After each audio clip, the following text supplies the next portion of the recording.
Bon, j'ai mis l'enregistrement sur Marche, mais vous ne serez pas enregistré sur YouTube. C'est juste pour moi, pour faire un essai.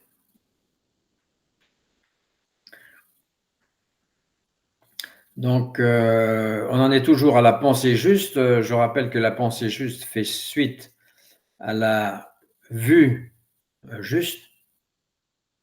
Et détail important, ce n'est pas une pensée morale ou correcte, c'est une pensée libre de tout encombrement inutile ou infantile.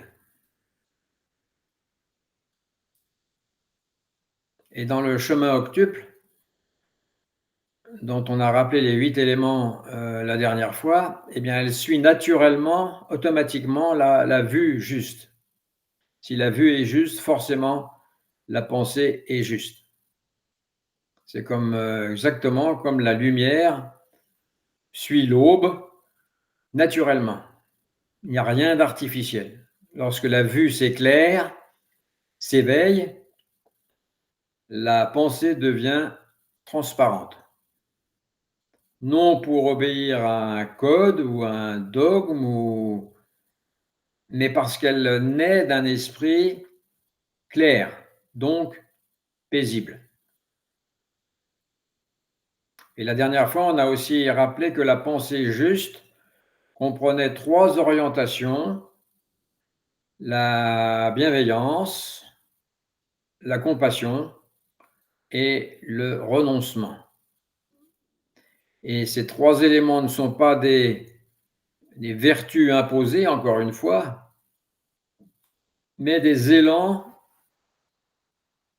et tendances naturelles lorsque l'esprit est libéré de cette tare qu'on appelle le moi, cette tare artificielle, cette construction mentale qu'on appelle le moi. Et c'est cette libération qu'on appelle la vie sans moi. La vie sans moi n'est pas une existence vide ou impersonnelle, mais la vie telle qu'elle est, juste telle qu'elle est, avant d'introduire toute pollution. Fluide, spontanée et dépourvue d'un centre. Lorsque le moi s'efface, la vie continue, mais elle n'est plus mesurée à l'aune d'un intérêt personnel, et la pensée juste naît de cet espace ouvert, où les pensées apparaissent et disparaissent sans propriétaire, sans rien perturber, comme des oiseaux ou des nuages qui traversent le ciel, sans trace. Tant que le moi, cette construction, cette illusion, se tient au centre de l'expérience, comme une tour de contrôle, eh bien la pensée se trouble, se pollue, des vagues se forment à la surface du seau ou à la surface de l'océan. Cette pensée polluée cherche à comprendre, à posséder et à organiser le monde selon ses peurs et ses désirs. Et à ce moment-là, le monde, ce qu'on appelle le monde, devient une traduction de nos peurs et de nos désirs. La pensée cherche à être aimée, soutenue, comprise, approuvée, et c'est ainsi que naissent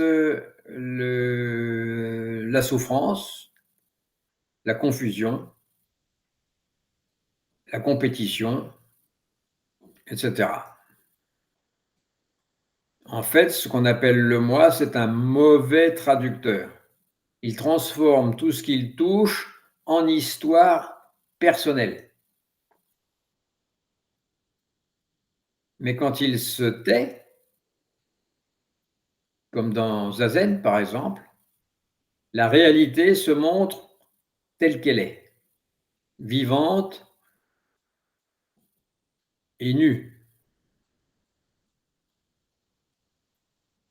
Bon, ça ne veut pas dire qu'on va supprimer le moi, comme on effacerait une tâche, mais de le voir pour ce qu'il est, c'est-à-dire une construction mentale, un mouvement de la mémoire, un mouvement du karma sans substance propre. Dès que cette illusion est réalisée, comprise, mais plutôt réalisée, elle se dissout comme la rosée du matin. Et alors, la vie reprend son cours naturel, normal, comme avant d'avoir été polluée. C'est la vie sans moi, une vie sans résistance, c'est-à-dire un flux, comme on le disait l'autre fois, sans but, sans objectif. Et dans le zen, on ne cherche pas à tuer l'ego, mais à cesser de l'entretenir. Et on cesse de l'entretenir parce qu'il ne présente plus aucun intérêt quand on a vu la façon dont il est construit. On ne garde de l'ego que son rôle social, son rôle conventionnel.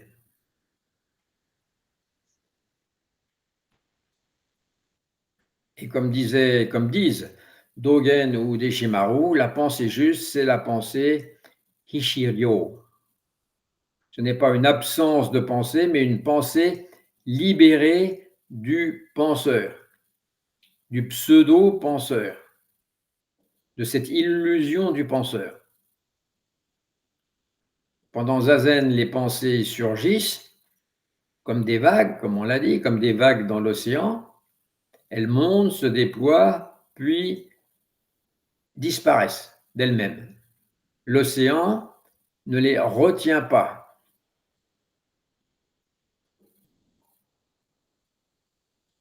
L'océan, c'est cet état d'esprit, Hishiryo, au-delà ou avant la pensée et la non-pensée. Ce n'est pas une pensée et ce n'est pas non plus une non-pensée. C'est la source même de la vie sans moi, entre guillemets. Ce n'est pas une technique ni un but. C'est la nature originelle de l'esprit. Toujours, cette nature, elle est toujours présente sous le vacarme des pensées. De la même façon que l'océan, dans ses profondeurs, est parfaitement calme, en opposition ou par contraste avec la tempête qui peut, ou les vagues à sa surface. Quand il n'y a plus d'identification aux vagues, à ce vacarme, la conscience s'élargit et embrasse tout, sans exception. Et dans cet état, la pensée juste ne vient pas d'une logique ou d'une délibération, mais d'une résonance ou d'une harmonie avec la vie. La pensée juste est la vie elle-même. Elle est constamment en phase avec la vie. Elle n'est pas séparée, elle ne s'est pas individualisée. Elle est toujours, par conséquent, appropriée, toujours simple. Parce qu'elle ne fait pas, elle n'est pas le résultat d'un choix. Elle n'est pas choisie. En fait, elle s'adapte de la même façon que l'eau s'adapte à la forme d'un vase, par exemple. Elle s'adapte à la situation sans effort. C'est ce qui fait sa caractéristique, l'absence d'effort. La vie sans moi est une vie sans centre, sans centre fixe. Elle ne nie rien et elle inclut tout. Elle ne supprime pas la personnalité, elle la rend transparente. Elle garde la personnalité, comme on l'a dit, pour des questions conventionnelles, mais cette personnalité est transparente.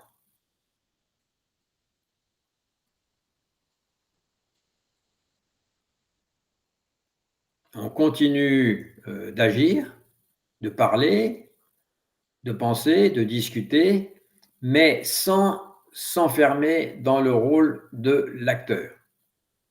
Parce qu'on a vu la méprise, on a vu ce rôle d'acteur que l'on joue sans s'en rendre compte.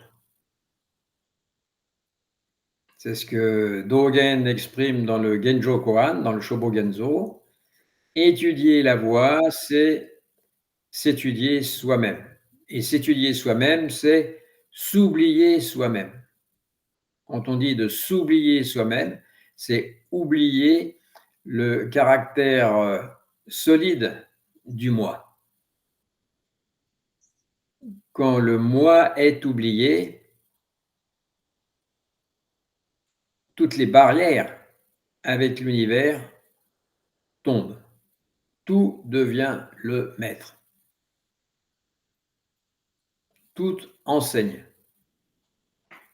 Le bruit de la pluie, le son de la pluie, le rire d'un enfant, le silence même, d'une salle vide par exemple, tout, absolument tout, enseigne. La pensée juste naît de la résonance avec ce qui est. Ce qui est n'est pas différent de la pensée juste. La pensée juste, ce n'est pas une volonté de comprendre. C'est un accord silencieux avec la réalité. Elle traduit la réalité. Elle est la réalité. Et dans cet état, il n'y a plus de séparation entre celui qui perçoit et ce qui est perçu. C'est la même chose. C'est pourquoi le zen parle de agir sans acteur.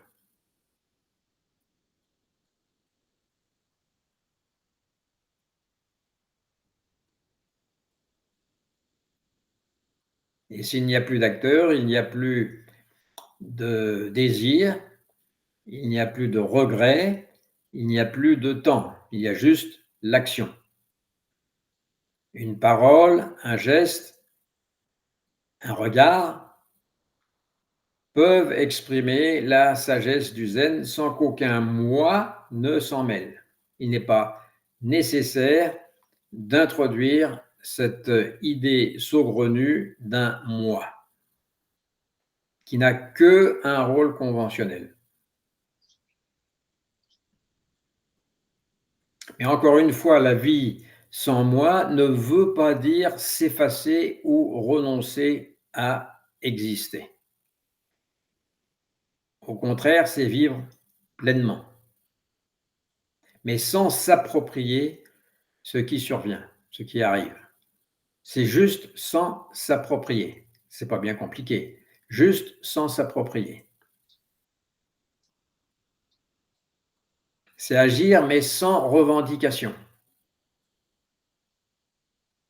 Dans la vie habituelle, dans la vie ordinaire, on dit souvent je médite, je respire, je pense. Mais en réalité, comme on l'a rappelé de nombreuses reprises, c'est la méditation qui se médite. C'est la respiration qui respire. C'est la pensée qui pense. C'est zazen qui fait zazen. Le je n'est pas nécessaire, en réalité. Lorsque le je s'efface, tout devient participation. Rien n'est personnel. Et c'est ce que Bankei appelait l'esprit non né, c'est-à-dire une présence qui n'a pas besoin d'être manipulée ou corrigée d'aucune façon. Cet esprit ne connaît ni conflit, ni calcul. C'est l'esprit qui agit justement et efficacement parce qu'il ne cherche rien. La pensée juste est le fonctionnement spontané de cet esprit non né. La pensée juste ne planifie pas, elle ne se justifie pas, elle surgit du silence, des circonstances, s'accomplit, puis disparaît sans trace.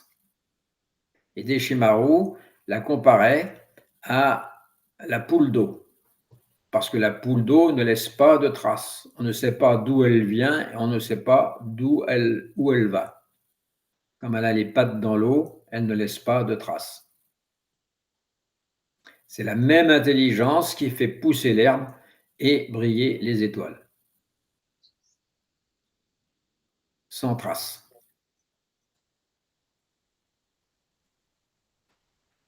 Donc, ce qu'on appelle vivre la vie sans moi, c'est vivre sans séparation, sans individualisation. C'est découvrir que la pensée juste n'est pas un idéal lointain, mais le mouvement normal et naturel de la vie lorsqu'elle n'est plus entravée, lorsqu'elle n'est plus empêchée, freinée. Quand le moi se retire, il n'y a plus de distance entre la pratique et la réalisation, ou alors entre la méditation et la vie quotidienne. Chaque instant devient zazen.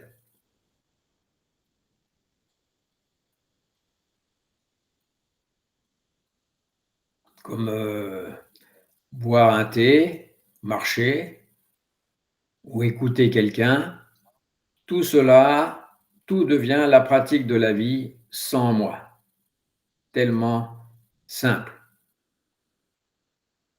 Alors la pensée juste n'est plus une direction morale, mais un état d'harmonie. État d'harmonie parce que rien n'empêche cette harmonie. Elle ne cherche pas à corriger le monde, mais à s'y accorder. Quand la pensée cesse d'être vue comme une propriété privée, elle devient naturellement bienveillance, comme on l'a vu la dernière fois. Elle devient naturellement compassion. Elle devient naturellement intelligence, parce qu'elle est au plus près des nécessités du moment. Et elle agit sans laisser de traces, de la même façon que la lune se reflète dans l'eau sans la troubler. Voilà ce qu'on appelle la vie sans moi, une vie où rien n'est possédé, mais où tout est complètement, intégralement vécu.